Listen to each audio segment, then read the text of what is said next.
Good afternoon and welcome to this Washington Foreign Press Center briefing. My name is Bill Martin and I'll be the moderator. And now it's my privilege to introduce our distinguished briefer, Deputy Assistant Secretary for European and Eurasian Affairs, Douglas Jones. Deputy Assistant Secretary Jones will be discussing key outcomes from the Madrid summit and next steps on Ukraine and Russia. This briefing is on the record. It is being live streamed. After we hear from Deputy Assistant Secretary Jones, we will have a question and answer session. The FPC will post the transcript of this briefing and the video afterwards and on our website at fpc.state.gov. And with that, I would like to turn the program over to Deputy Assistant Secretary Jones. That's Jones. Great. Thank you very much. Thanks to all of you for joining today. Wanted to take the opportunity to speak to you today primarily about the NATO summit held last week because it was, in our view, truly historic summit. It was consequential. It was transformative. And we saw from this summit a NATO alliance that is more united and stronger than it has been in decades. An alliance that was responding to the changes in the European security environment brought on by Russia's unprovoked invasion of Ukraine, an alliance that's continuing to adapt and strengthen to meet that threat, but also all emerging and modern threats. So we've seen NATO also more relevant than ever before. I'll go over briefly in my opening some of the key outcomes from the summit, and then I'm happy to take any questions that you may have. But I think there are really 6 key outcomes that we saw from the summit. The new strategic concept that the allies agreed, which unequivocally condemned Russia's war on Ukraine, and it put blame for that directly where it belongs, on the Kremlin. On strengthening deterrence and defense of the alliance. Of course, the historic invitation to Finland and Sweden to join NATO. We saw greater resourcing for each nation, each ally, to provide for the common defense. Support steps NATO took to support Ukraine and that individual allies took. And finally, the expanding and improving of global partnerships. The strategic concept, as you know, this was the first since 2010. A lot has changed since then. The key difference that the strategic concept highlights is that now, in this current environment, Europe is not at peace. There's one cause for that. It's Russian aggression, and the concept was crystal clear on that. The last concept also did not mention the People's Republic of China. And now, however, allies in this strategic concept identified Beijing's coercive policies, its attempts to undermine the rules-based international order as a major factor in transatlantic security. And the strategic concept also outlined NATO's approach to adapting to modern and emerging threats, just cyber, space, hybrid, and the growing security implications of climate change. I talked about strengthening deterrence and defense as another major outcome. NATO did significantly strengthen deterrence and defense.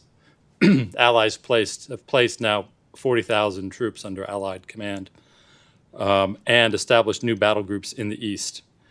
And at the summit, NATO decided to make those battle groups scalable to brigade size when and where they'll be required to do so. And to make that credible, NATO made decisions to increase its readiness, to make forces more available, focus on pre-positioning so that NATO can scale up rapidly when necessary. And President Biden and Secretary Austin made a series of announcements on U.S. contributions to a stronger force posture for NATO in the East, including the 5th Corps headquarters in Poland, a long-term persistent presence of additional brigade combat team, and additional air and naval assets deployed to Europe. Finland and Sweden, I mentioned, this was a historic invitation for these two soon-to-be allies to join NATO. These are countries that are long-standing NATO partners.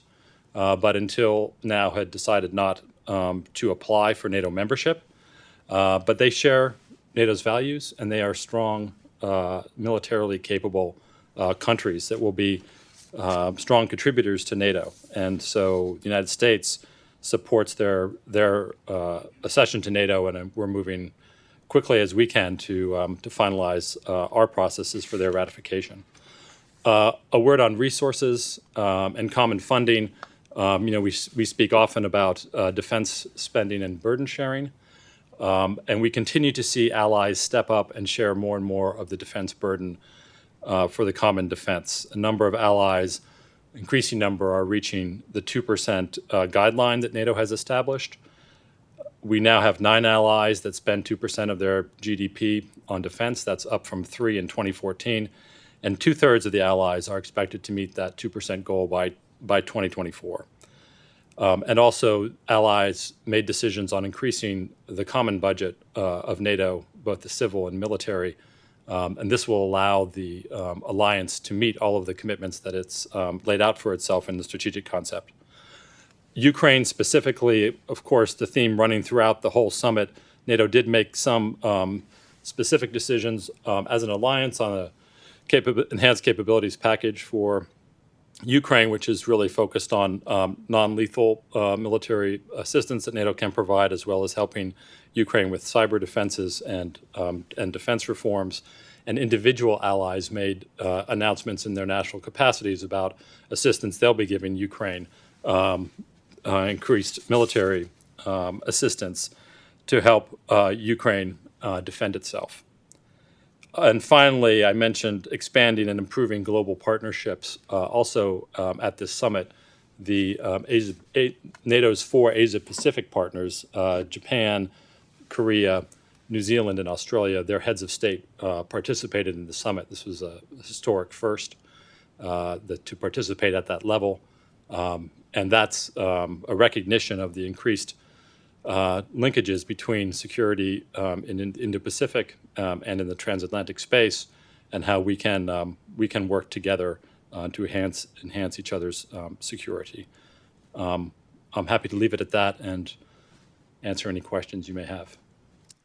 Okay, thank you, Deputy Assistant Secretary Jones, for those introductory remarks. Now I'd like to open this program up for questions.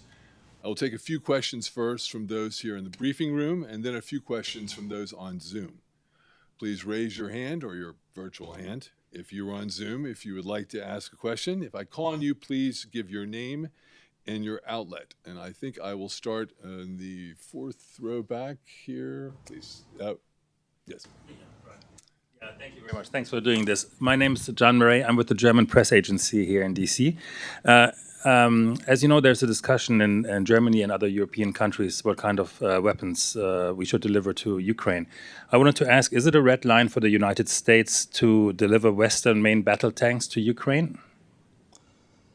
So I don't honestly want to get into specific discussions about specific weapon systems. I will say that at this summit, what was clear was a clear statement from allies that they will continue to support Ukraine in defending itself for as long as it takes. This was a statement from all allies, but also from the president, that we will support Ukraine to ensure that it can remain sovereign, independent nation, and that Russia will not prevail in its aggression against Ukraine, and this will not result in a victory for Russia. On the specific issues of weapon systems, that's a discussion that is ongoing with individual allies and the Ukrainians. Thanks, Sean. Okay, now I'd like to call on first row. Dmitry, please. Give your name and title. Ukraine. Oh, Thank you. Dmitry Anopchenko, Ukrainian reporter working in Washington. Thank you very much, Foreign Press Center, for organizing this. Thank you, sir. It's, priceless to get the information from the first hands.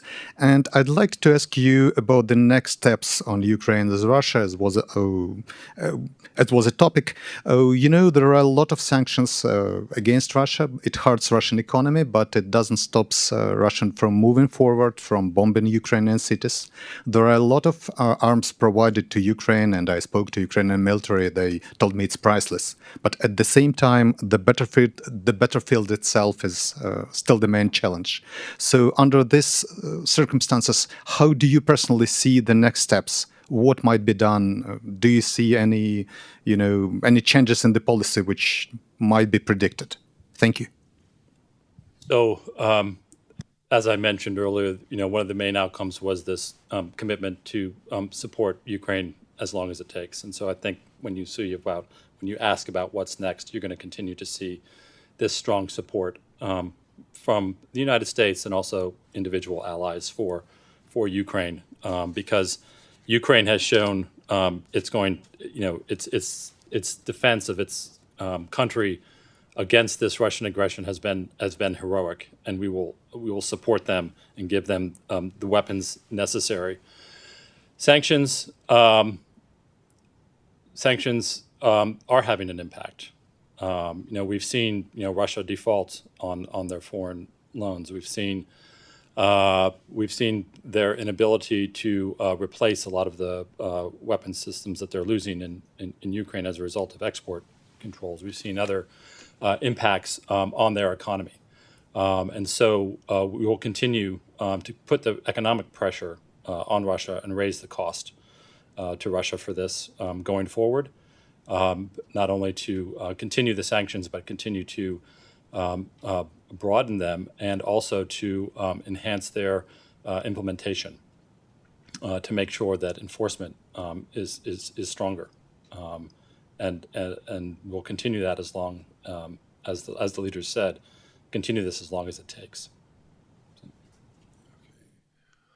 All right. I think in the next row. Yes, please go ahead. Yes. Hello, I am Dildar from Anadolu Agency of Turkey, and as you may know that President Erdogan and President Biden has met in the Madrid summit, and they have some commitments about the F-16 sales, and President Biden makes some statements on that. What can we expect on the next steps on this sale? Thank you. So, the F-16 issue has been out there for a while. And I think the administration has stated its position on this, which is that the administration supports Turkey modernizing its F-16 fleet, and so supports this sale.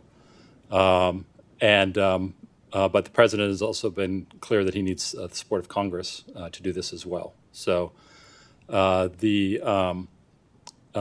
leaders have spoken about this, but the position of the administration remains what it was before the summit, in support of this sale, and expressed a willingness to work with Congress also, since their voice is important in this issue as well. Okay, I think I'd like to take some questions now from the Zoom, those participants online. And I'd like to start with Oscar Gorzinski. If he could be unmuted and he could pose his question and give your outlet, please. Oscar. Hi, thank you. I hope you can hear me well. Yes, we can hear you. I'm Oscar Gorzinski from the Polish press agency. So I have two questions, if I may. So in the run-up to the summit, senior military leaders, including General Milley and General Walters, have voiced support for permanent military bases in Poland and Romania. And this has not been announced by the president. Any idea why? Second, at the summit, President Biden announced enhancing rotational deployments in Baltic countries. What it hasn't been specified what it means in practice. So can you expand on that? Sure, I can make a couple comments on that. The Pentagon announced a number of force posture enhancements from the United States to include additional combat brigade in Poland on a persistent rotational basis, as well as a brigade headquarters in Romania. The purpose of these deployments are not only to strengthen the eastern flank, but they are designed to provide the ability to rotate forces throughout the eastern flank. So they will not remain only in those countries, but they will provide the ability to rotate throughout eastern flank, but also the Baltics. So you will see enhanced rotational deployments of the United States throughout the Baltic states, and these deployments that I mentioned give us the capability to do that. Regarding permanent basing, part of the announcement was also an announcement of the permanent basing of the 5th Corps headquarters in Poland. So it's a forward deployed Corps headquarters, and that will be permanently stationed there. Okay. All right. I think I'm not seeing too many questions here in the line. I'd like to go back to the room, and I'll start with Alex Aliyev. Yes. Alex. Thank you so much, Bill. So Secretary Jones, thanks so much for being here. Let me start with the Russia threat that you were talking about, how it's one of the 6 significant results of announcing Russia as the most significant threat to NATO.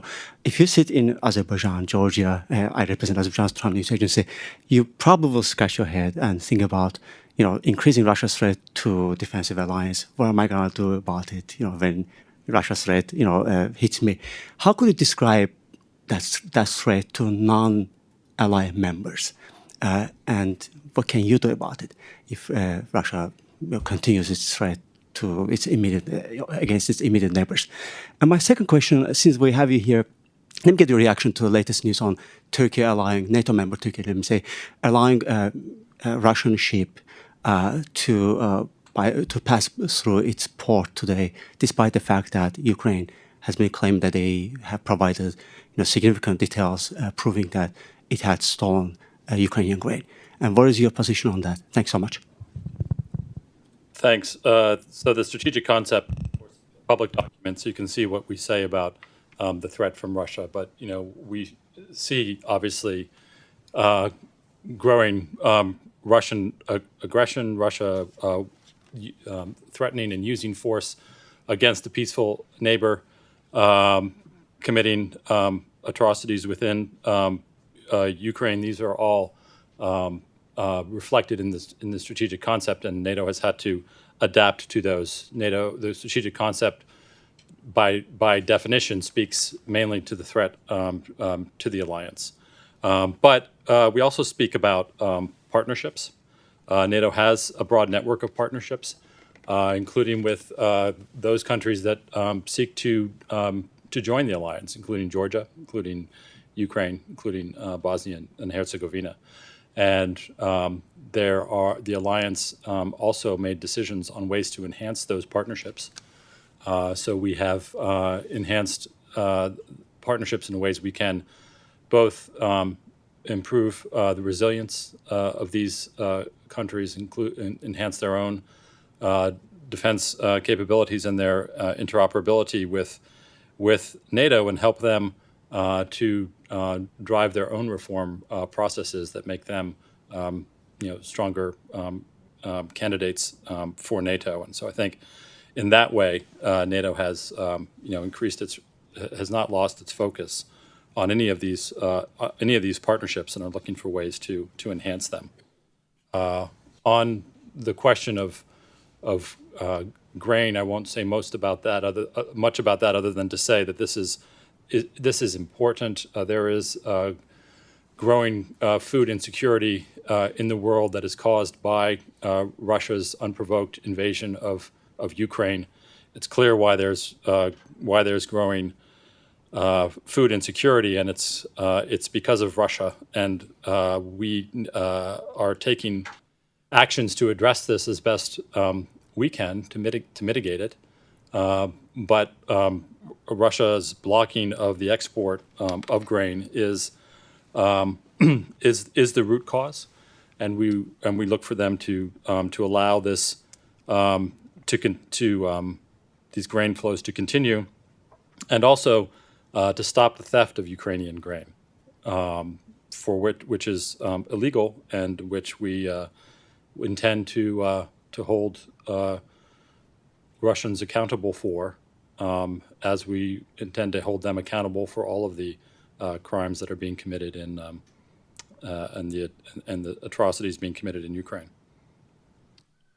Okay, maybe we have time for one or two questions. Okay, Olga, please, from Ukraine.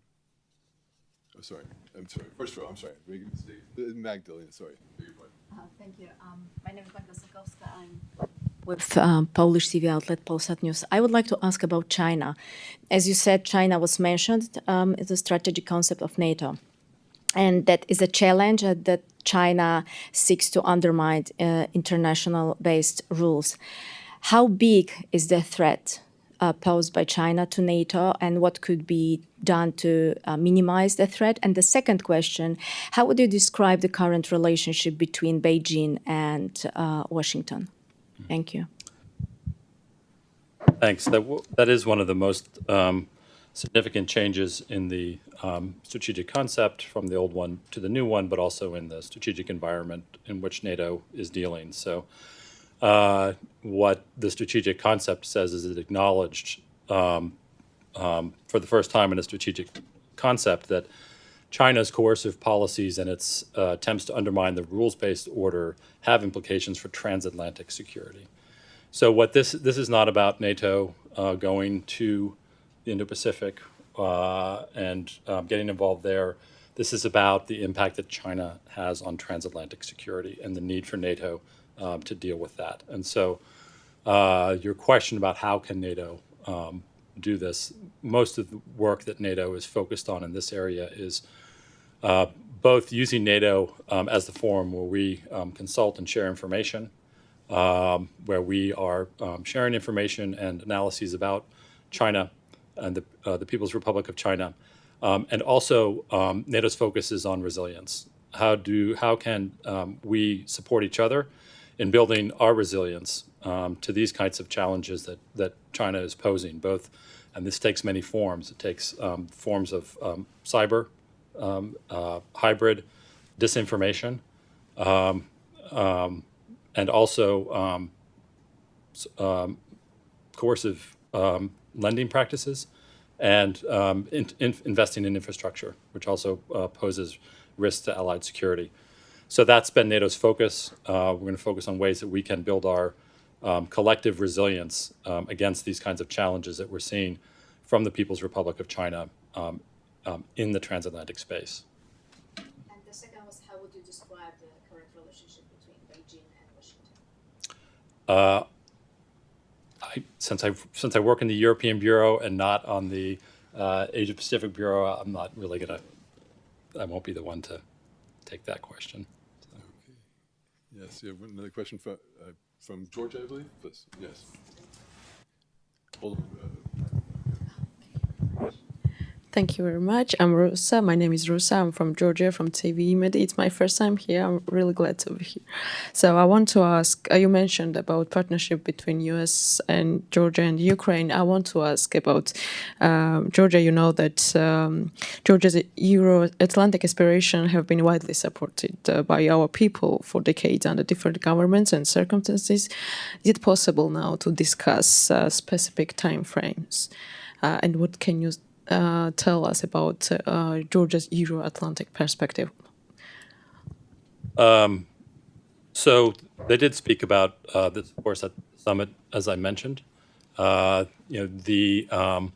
allies reaffirmed their support for the Euro-Atlantic aspirations of Georgia and the other aspirants, and committed to enhancing the partnerships in ways that they can. And I think another clear message out of this summit, and we saw this from Sweden and Finland's accession to NATO, is that the door does truly remain open to NATO. NATO does have an open door policy. And when partners meet the membership criteria, they will be invited to join. And so I think that Georgia should take encouragement from that, and that NATO looks to Georgia to continue its path, to continue the reforms necessary to meet membership criteria. So to continue to strengthen its democratic institutions, to strengthen the rule of law, to improve the interoperability of its forces. All of these things are critical, not only to speed Georgia on its membership path, but also, frankly, to make it a stronger, more resilient democracy and country. In the back, please. My name is Olga Koshelenko. I'm from Ukrainian 1+1 TV, and you have already mentioned of food insecurity. And from what we know, Russia does attempts to sell stolen Ukrainian grain in different countries. What could be done to stop it and to prevent from selling actually stolen things? Thank you. It's a great question. I mean, what I can say to that is that this is something we think is extremely important, and we're focused on it. I can't give you a specific answer to how to address this, but this is a theft. It is a crime. There needs to be, in addition to political response, law enforcement response to this as well, and that is our focus. Going forward, it's not only to address food insecurity globally, but it's to stop this type of and address this type of crime that we're seeing Russia committing in Ukraine. Okay, I think we're going to Pablo Pardo. Go ahead, Pablo. Thank you very much. I'm Pablo Pardo from El Mundo from Spain. I'd like to ask you, in Spain specifically, I mean, obviously right now Ukraine is taking all the attention from NATO. And there's this perception that the southern flank of the alliance is being kind of sidelined, or is going like a kind of secondary thought. Well, I would like to know your views about it. Thank you. Thank you. I mean, look, there's no doubt that the Ukraine, what's happening in Ukraine was the headline of the summit. But NATO is a capable organization, and it can do more than one thing at a time.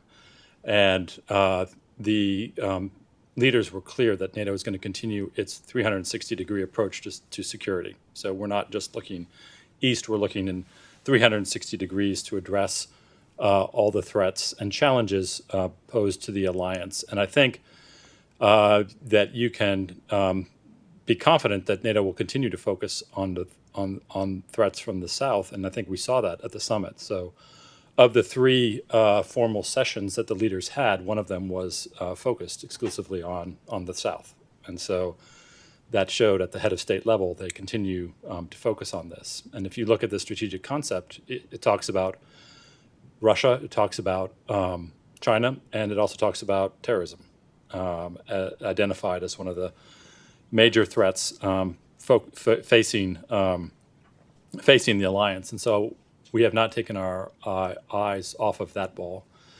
Even in the force posture announcements, of course, you saw most of the forces being deployed to the east, but the United States also announced the deployment of 2 additional destroyers to Rota in Spain.